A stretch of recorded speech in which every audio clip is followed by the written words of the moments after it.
there's a question in the chat room that I have to take because both of you can give us great answers. At EWA, even though all of us and all of our women awardees are extremely successful, we still suffer from self-doubt. And one of our questioners has said, how do you get over the issue of self-doubt? So Linda, since you've been a mentor liaison to a number of our women, give us your answer on that.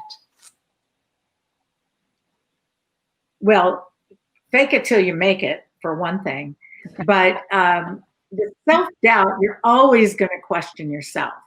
I will question myself after this and say, how was I? Did I do the right thing?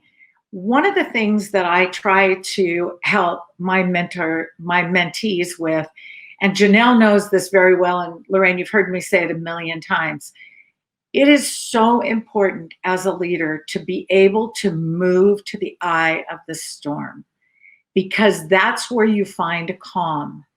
And if you can get a moment to take a breath and find your calm, you will find your courage. And that is so critical, especially during very difficult times. Yeah, for sure. And Janelle, I know you've been fortunate to have Linda as your mentor liaison, and then you, of course, have paid it forward to other women. So what are your thoughts? And you must be dealing with literally thousands of very jittery employees who are concerned about everything, their home, their future, their job. How are you dealing with that?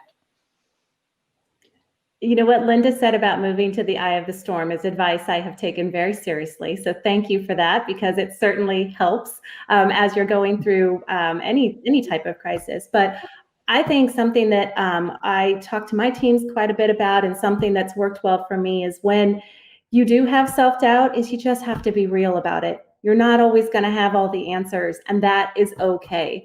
I think you mentioned earlier, Lorraine, that when it's not authentic, people know it.